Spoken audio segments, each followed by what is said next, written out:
Hello everyone. Last video में हमने momentum तक पढ़ लिया था और न्यूटन्स फर्स्ट लॉ भी पढ़ लिया था। अब इस वीडियो में हम एक क्वेश्चन से स्टार्ट करते हैं, ठीक है। क्वेश्चन क्या कह रहा है, देखो। What is the momentum of a man of mass 70 kg when he moves with a uniform velocity of 4 metre per second. ठीक है, तो हमें क्या फाइंड करना है, मोमेंटम फाइंड करना है। किसका? एक मैन का जिसका मास क्या है 70 kg है और वो और उसकी जो वेलोसिटी है वो 4 मीटर पर सेकेंड से, मतलब 4 मीटर की डिस्टेंस 1 सेकेंड में ट्रेवल कर रहा है, तो उसका मोमेंटम क्या होगा। ठीक है, तो मोमेंटम का हमने पढ़ा था, फॉर्मूला क्या होता है, मास इनटू वेलोसिटी। ठीक है, तो देखते हैं हम।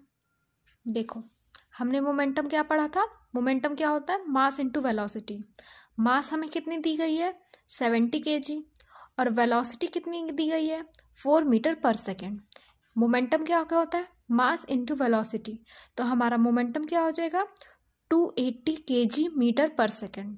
So the momentum of a man which is moving with 4 meter per second having a mass of 70 kg will have momentum of 280 kg metre per second. Got it. अब देखो, एक note में मैंने एक पॉइंट लिखा है कि मोमेंटम जो होता है वो कैसी क्वांटिटी होती है, वेक्टर क्वांटिटी। प्रीवियस लेक्चर्स में मैंने आप सबको बताया था कि वेक्टर क्वांटिटी क्या होती है और स्केलर क्वांटिटी क्या होती है। स्केलर क्वांटिटी क्या होती है, जिसमें सिर्फ मैग्नीट्यूड होता है, मतलब नंबर वैल्यू, न्यूमेरिकल वैल्यू होगी। और वेक्टर क्या होगा, जिसमें मैग्नीट्यूड भी होगा और डायरेक्शन भी इम्पॉर्टेंट रहेगा। ठीक है, गॉट इट। तो हमारा मोमेंटम क्या है, वेक्टर क्वांटिटी है। अब न्यूटन सेकेंड लॉ पे हम आते हैं। ठीक है, फर्स्ट लॉ हमने देख लिया था, अब सेकेंड लॉ देखते हैं। The rate of change of momentum of a body is directly proportional to the applied force and takes place in the direction in which force acts. देखो, न्यूटन सेकेंड लॉ क्या कहता है कि जो भी body है हमारी, उसके मोमेंटम में कोई भी चेंज आ रहा है वो उसके फोर्स के डायरेक्टली प्रोपोर्शनल है। और वो मोमेंटम मतलब कैसी क्वांटिटी है, वेक्टर क्वांटिटी है, तो डायरेक्शन भी होगा। तो और उसका डायरेक्शन किधर होगा, जिस डायरेक्शन में फोर्स एक्ट कर रहा है। ठीक है, मतलब फोर्स क्या है, मोमेंटम के डायरेक्टली प्रोपोर्शनल है। मतलब जैसे जैसे हमारा फोर्स बढ़ेगा वैसे वैसे मोमेंटम बढ़ेगा, और जिस डायरेक्शन में हमारा फोर्स लग रहा है उसी डायरेक्शन में हमारा मोमेंटम भी वर्क करेगा। Got it. बहुत ईजी है, आराम से आप लोग समझिएगा। ठीक है, देखो, वैसे हम एक फॉर्मूला डिराइव करेंगे। फोर्स क्या होता है, चेंज इन मोमेंटम अपॉन में टाइम टेकन। ठीक है, हमने अभी ये पढ़ा यहाँ से। फिर change in momentum, change in momentum मतलब इनिशियल वेलोसिटी लेंगे और फाइनल वेलोसिटी लेंगे। इनिशियल वेलोसिटी पे जो मोमेंटम था वो लेंगे, फाइनल वेलोसिटी पे जो मोमेंटम था वो लेंगे। मोमेंटम क्या होता है, मास इनटू वेलोसिटी। तो मान लो कि जो हमारा इनिशियल वेलोसिटी था वो u था, किसके लिए, मास m के लिए, और जो फाइनल वेलोसिटी था वो v था, किसके लिए, मास m के लिए। u था और v था, तो मोमेंटम क्या हो जाएगा, mu हो जाएगा इनिशियली, और फाइनल कितना होगा मोमेंटम, mv हो जाएगा। Got it. यहाँ पे वही हमने लिखा है कि चेंज इन मोमेंटम मतलब mv माइनस mu अपॉन में t मतलब टाइम टेकन।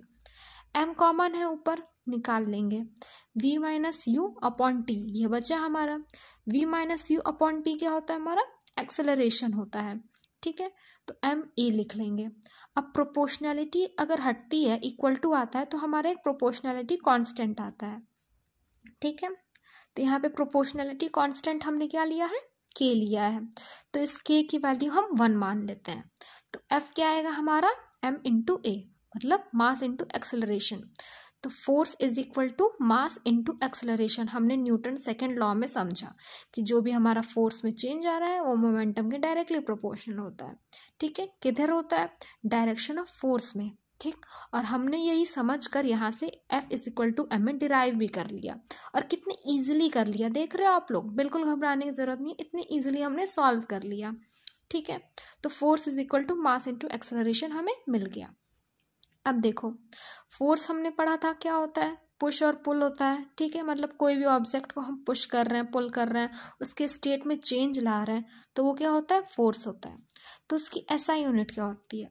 तो जो फोर्स होता है वो उसकी एसआई यूनिट क्या होती है? न्यूटन होती है। अब 1 न्यूटन कैसे निकालेंगे? देखो 1 न्यूटन मतलब फोर्स, एफ का यूनिट, ठीक है। मास इनटू एक्सेलरेशन देखा था, मास की यूनिट क्या होती है? केजी होती है। एक्सेलरेशन की क्या होती है? मीटर पर सेकेंड स्क्वायर होती है। तो 1 न्यूटन क्या होगा? 1 KG into 1 metre per second square. तो न्यूटन क्या हो जाएगा? KG metre per second square, ठीक है। तो 1 न्यूटन मतलब 1 KG metre per second square के इक्वल होगा। Got it? अब यहाँ पर मैंने आप सबके लिए एक न्यूमेरिकल लिया है, ठीक है, न्यूटन सेकेंड लॉ पे बेस्ड। देखिए, what force is needed to produce an acceleration of 4 meter per second square in a ball of mass 6 kg? हमें क्या फाइंड करना है? फोर्स फाइंड करना है। न्यूमेरिकल कोई भी हमें सॉल्व करना रहता है तो सबसे पहले देखते हैं हमें क्या फाइंड करना है और हमें क्या क्या दिया है, उन वैल्यू और क्या जो दिया है हमें उनका यूज़ करके हम कौन से फॉर्मूला लगाएं कि हमारा जो वैल्यू है वो फाइंड हो जाए, ठीक है। तो सबसे पहले देखो कि हमें क्या फाइंड करना है? फोर्स फाइंड करना है, ठीक है, फोर्स हमें फाइंड करना है। और यहाँ पे हमें क्या क्या दिया है? To produce an acceleration, acceleration दिया है और क्या दिया है? मास दिया है, ठीक है। फोर्स फाइंड करना है, एक्सेलरेशन दिया है और मास दिया है। अब मास और एक्सेलरेशन का यूज करके हमने अभी प्रीवियस में ही पढ़ा था कि force is equal to mass into acceleration होता है। तो हम मास दिया है, एक्सेलरेशन दिया है, तो हमें फोर्स मिल जाएगा। Got it? तो force is equal to mass into acceleration करेंगे, ठीक है। तो F इज इक्वल टू क्या होगा? 6 kg into 4 metre per second square, तो क्या हो जाएगा? 24 न्यूटन। तो हमारी वैल्यू क्या हो जाएगी? 24 न्यूटन हो जाएगी। Got it? समझ में आया आप लोग? अब देखो Newton's third law, first law देख लिया, सेकेंड लॉ देख लिया, ठीक है। अब न्यूटन्स थर्ड लॉ पे आते हैं। अब देखो न्यूटन्स का थर्ड लॉ क्या कहता है? For every action there is an equal and opposite reaction. कोई भी अगर हमारा एक्शन हुआ है तो उसके अपोजिट रिएक्शन भी होगा। देखो अब यहाँ पर मैं आप सबको समझाती हूँ। जैसे कि हमारा कोई यहाँ पर बॉक्स रखा है, इस बॉक्स को ही देख लेते हैं आप, ठीक है। तो ये बॉक्स मतलब यहाँ यह पेन रखा है यहाँ पे, ये पेन यहाँ पे कैसे मतलब रख सकते हैं? ये नीचे क्यों नहीं गिर रहा है? ये ऊपर क्यों नहीं जा रहा है? भाई ये एक पोजीशन पे क्यों यहाँ पर मतलब वो है बैठा हुआ है, ठीक है। तो क्यों ऐसा है? क्योंकि यहाँ पर ये बुक जो है इस पे एक नॉर्मल फोर्स ऊपर की तरफ लगा रही है और ये पेन नीचे की तरफ एक, इसका जो मास है वो नीचे की तरफ एक ग्रेविटेशनल फोर्स लगा रहा है। और ये नॉर्मल फोर्स और नीचे जो ग्रेविटेशनल फोर्स लग रहा है दोनों एक दूसरे को बैलेंस किए हैं, ठीक है। तो इस वजह से ये पेन मूव नहीं कर रहा है। अगर यही मैंने नॉर्मल फोर्स ऊपर की तरफ ज़्यादा लगाया, ग्रेविटेशनल फोर्स से अपोजिट डायरेक्शन में लगाया, तब ये मूव करेगा, ठीक है। और हम जब मूव कर रहे हैं तो देखते हो ताकत लगती है उठाने में। क्यों लगती है? क्योंकि नीचे की तरफ उतना ही इक्वल ग्रेविटेशनल फोर्स भी लग रहा है और वो हमारे ऑब्जेक्ट को अपनी तरफ खींच रहा है, ठीक है। तो अब देखो यहाँ बॉक्स रखा है, ठीक, बॉक्स ऊपर की तरफ नॉर्मल फोर्स लगा रहा है और नीचे की तरफ वेट इसका ग्रेविटेशनल फोर्स लगा रहा है। तो every action there is an equal and opposite reaction. Got it? देखो यहाँ लिखा भी है, the box exerts action on ground and ground exerts an equal and opposite reaction on box, ठीक है। अब दूसरा एग्जाम्पल देखते हैं। When a bullet is fired from gun the force sending bullet forward is equal to the force acting gun backward.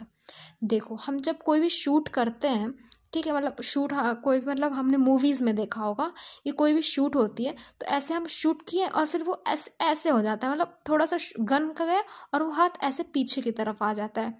क्यों आता है? क्योंकि जो गन से बुलेट निकली है वो जो आगे की तरफ एक्शन लगा रही है तो उसकी वजह से एक पीछे की तरफ रिएक्शन फोर्स भी आता है। क्या लिखा है? When a bullet is fired from gun the force sending bullet forward is equal to the force acting gun backward. Got it? तो न्यूटन्स थर्ड लॉ भी हम समझ गए कि every action there is an equal and opposite reaction. Got it? ठीक है, so that's it for this video. Next video में हम आगे के टॉपिक्स कवर करेंगे। Thank you.